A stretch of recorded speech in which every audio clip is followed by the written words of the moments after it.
La Révolution tranquille du Québec est une période très importante dans son histoire. C'est à ce moment-là que les Québécois ont décidé de commencer à voir le monde de leurs propres yeux et non avec les yeux de l'Église. Pendant très longtemps, l'Église contrôlait les Québécois et leur disait exactement quoi faire, et les Québécois avaient peur. Ils ne pouvaient pas faire autrement de ce que l'Église leur disait de faire. Lorsque la Révolution tranquille du Québec a commencé, c'est à ce moment-là que les Québécois en avaient assez et ont commencé à vivre leur vie à eux et non celle que l'Église leur disait de vivre. Dans la pièce de théâtre À toi pour toujours Tamarilou de Michel Tremblay, plusieurs personnages représentent différentes idéologies de la Révolution tranquille. Le personnage de Carmen en représente une très importante, en abordant 3 thèmes. Le premier thème va être la liberté sexuelle. Le deuxième thème, ça va être la condition de la femme. Et le troisième, ça va être la quête du bonheur. Donc tout au long de cette vidéo, on va vous prouver comment le personnage de Carmen représente la Révolution tranquille du Québec. Dans la pièce de théâtre À toi pour toujours Tamarilou de Michel Tremblay, on comprend très rapidement que la liberté sexuelle est un thème très important. Aussi, on comprend que le personnage de Carmen est spécialement touché par ce thème. Dès un très jeune âge, Carmen est exposée et est témoin de plusieurs scènes qu'un enfant ne devrait pas être témoin. Elle a souvent entendu ses parents se chicaner et se chamailler à cause de l'acte sexuel. Le père de Carmen abusait de la mère de Carmen, comme on peut voir dans l'extrait de la pièce. Comme les 3 autres fois que tu m'as violé dans ma vie, tu m'en faisais un petit Léopold. Les deux parents avaient une vision complètement différente de l'acte sexuel. La mère de Carmen trouvait que l'acte sexuel était quelque chose qu'on ne devait pas faire et quelque chose de grossier. Tandis que le père de Carmen trouvait que c'était quelque chose de bon et même un besoin que l'être humain avait. C'est pour ça que, très jeune, Carmen a décidé qu'elle ne voulait pas avoir à subir cela. Et voulait pouvoir faire cela avec quelqu'un de son choix et non avec une personne que tu décidais très jeune.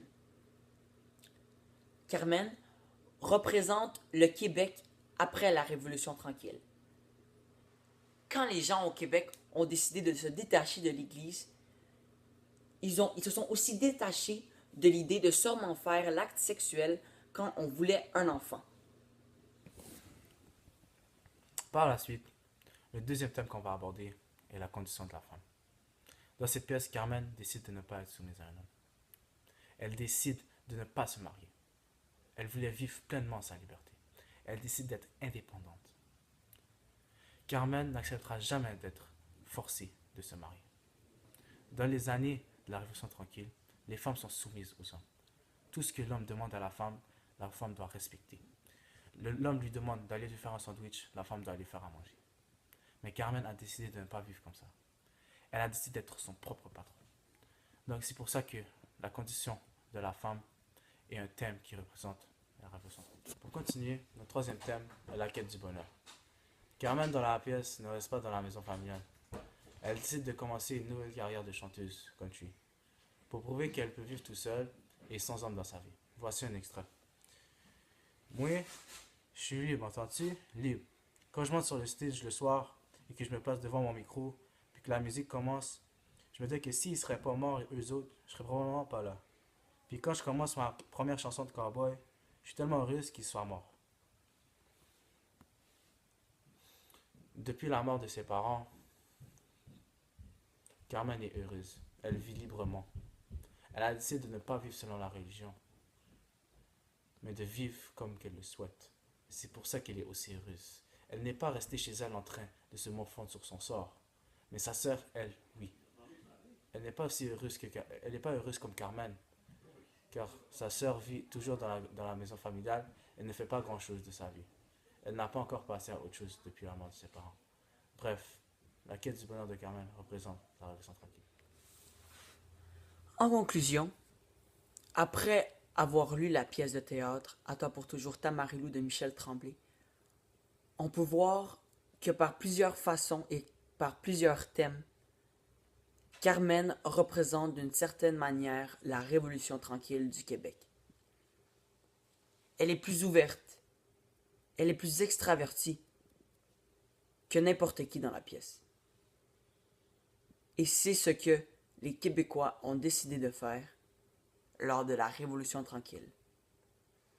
Avec différents thèmes tels que la quête du bonheur, la liberté sexuelle et la condition de la femme, on a pu voir que Carmen est révolutionniste dans un certain sens comparé au restant de sa famille. La question se pose, est-ce que le Québec serait le même que l'on connaît d'aujourd'hui sans la Révolution tranquille?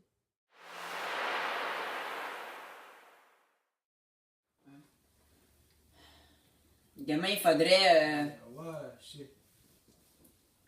Demain, il faudrait aller sur ma mère. Ouais, je sais.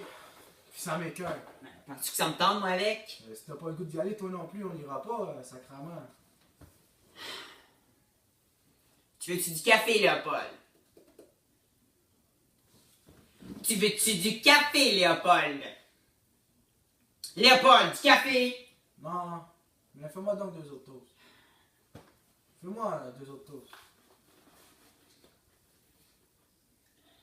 Tu fais attention avec les toasts, hein, le docteur?